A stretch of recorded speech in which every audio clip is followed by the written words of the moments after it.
Hey guys, thanks for tuning in. Check it out. We're back on the table here with the Eachine TRASHCAN little mini FPV drone. And I just wanted to give this one a second chance here. Since I posted my first video, there was a lot of comments and I thought I should do a second video because the mode I had it in was the FrSky D16 mode, and I guess apparently this is known to have issues.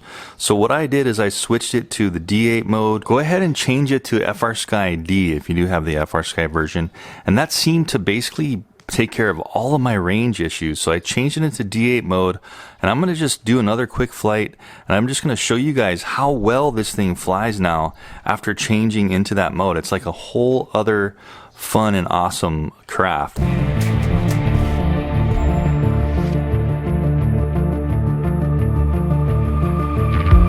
We'll go ahead and get the same antenna situation and the same goggles I had recorded up on the first one with the Eachine EV200D goggles, and we'll go through a couple of battery packs. I'm just going to do some flying in and outside of the house. I'm going to try to show you how far this thing can go now just sitting here in the living room and flying the little trash can. So if anything, just another second chance review on this guy, and it seems like if you just do that one little mod to it and glue on your propellers, this might be a fine little flyer. Okay guys, so here we go. Just like before, I'll be recording the goggles, and also I'll try to get my hands in control as well. So let's go ahead and arm this guy, and let's just fly outside here and see how it is, the difference in range. So before, remember, if I went kind of outside my house and around the backyard, previously I was dropping out over here. So you can see how it's not dropping out. I did hear a beep on the controller. A couple of birds. There's a new little pool for summer we set up. Oh wow, there's a cardinal, I think, running away. Anyway, I wanted to show you how far this thing can go, so let's go ahead and get out here. Try to go through some cool little, there we go, there's a little light post. Threading the needle through the light post here. Woo! Cool. So you can see way better, and I'm in just regular stabilized mode. I want to switch into, there's air mode. Okay. So now we're in air mode. You can see it's just a world of difference, right? Just a beautiful day here in Hawaii for flying around the yard. And look at this world of difference here. So I can just go ahead and fly through my yard, down the street. No problem whatsoever with range now. Let's do a couple little acrobatics here. Woo!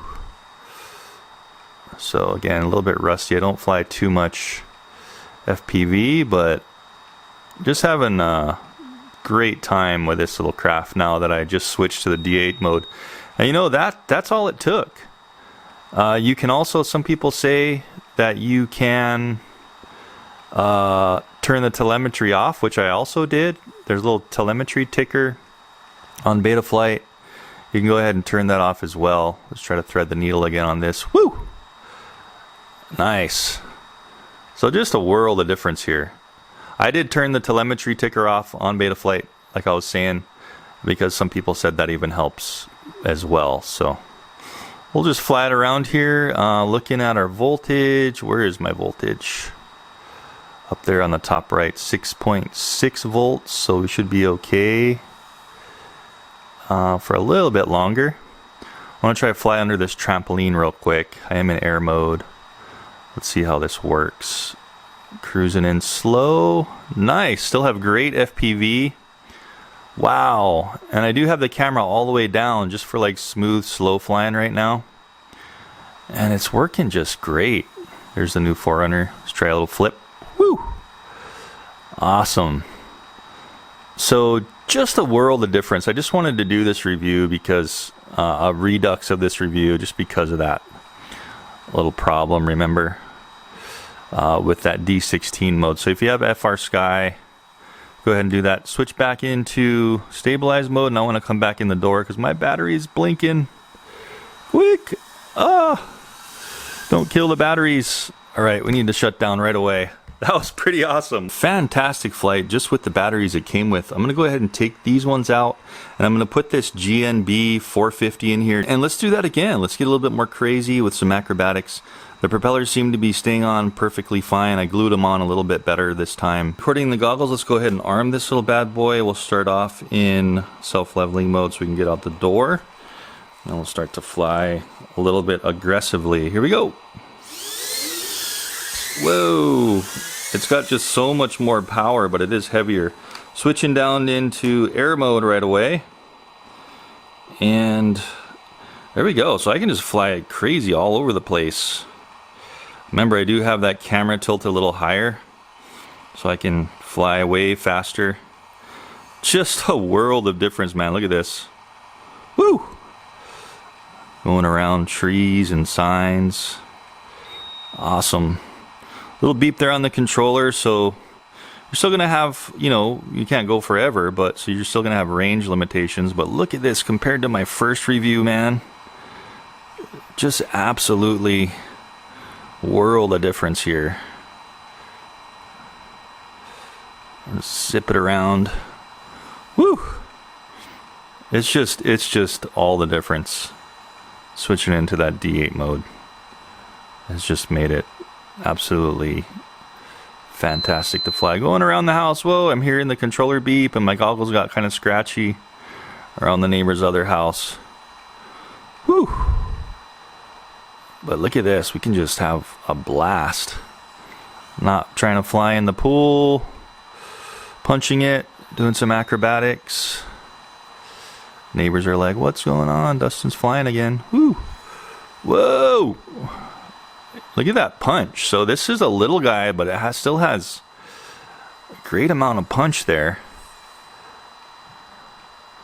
Flying up and over the house. Again, guys, I'm sitting in the living room. Let's see how far out we can get out here before we lose signal. I'm all the way to the end of the road. Let's come in slow and kind of fast. Look at this. So I can get all the way out to the end of the road. That's about 100 yards. So, fantastic. Let's try to thread the needle again up on this. That's going to be kind of hard because now I have the camera tilted up and now I'm going faster. Whoa! If anything, we're going to be hitting that pole, but let's try it again. Whoa! Oh, we're stuck in the tree. Let me disarm here. And remember, we have turtle mode, so we can hold the switch up, rearm, and try to flip it, right? There we go. Alright, we fell straight. Cool. So let's just try to launch again now. We'll just kind of be in stabilized mode, rearm. We'll get out of here, and then we'll switch back into air mode. So switching into air. There we go. Alright, cool. Got out of that situation. Excuse me. Nerves are being racked. It feels like something might be a little bit loose, like the battery may have slipped a little bit, but it still does feel doable. How's our voltage? 6.5, 6.4. Still okay. I really want to thread the needle with this camera up high and on this battery. Let's see if we can do it. Not quite. Oh, that was weird. Was that a bug I just hit? Did you see that? Get through. Oh, I just can't get through it. What do you guys think? Can I get through this? Oh, nailed it. I heard it. But it's still up and it's still flying. Let's try this again. Yeah, okay, there we go. Battery is gonna die. Switching back into self-leveling. Oh. I can't launch, I'm just totally dead. Let me go run out and get this thing. Well, there you have it, guys. Bringing new life into the trash can. Little Eachine trash can, just 1,000 times better. I just really wanted to do an updated review of that fix because that just makes all the difference. Switching into that D8 mode and also taking off the telemetry are just gonna basically wake this thing up and open the range. If you do have the FR Sky version and you're having those problems I initially had in the review, this thing is now just an absolute blast to fly, and I don't have to worry about it dropping out of the sky. It handles very well. The air mode is just incredible. You can see me threading the needle in the street light there and just having a blast around my house. For days like this, summertime, really no wind, you can fly inside, outside of your house. And this is something you really want to look at getting for just having a blast and not being limited to just flying outside. If you saw my initial review, I'll have the link up here, pop up on the top right for the card, and also I'll have the link in the description. It's also super fun to fly around in the house. So, and you can adjust that camera all the way to, gosh, that's like above 40 degrees. So if you really are getting good at flying and racing, I could see this being really a good kind of all-in-one practice and just to have fun with. And then, of course, you could do some racing with your friends on a little circuit, either indoor or outdoor. And this can handle both. So anyway, I hope you enjoyed that, guys, little update review. I just felt I really had to do that to be fair on this thing. And just a couple of those settings, and it is a blast to fly. Again, link in the description down below for the little trash can. And also the stuff I'm using here. If you liked how those Eacheens worked with these antennas, I'll have those in the description like I did in my last video. And also the Tyrannix X7S is an awesome little controller that does very well. Anyway, guys, thanks for tuning in, and I hope you enjoyed that round 2 with the trash can. See you in the next one. Thanks for watching.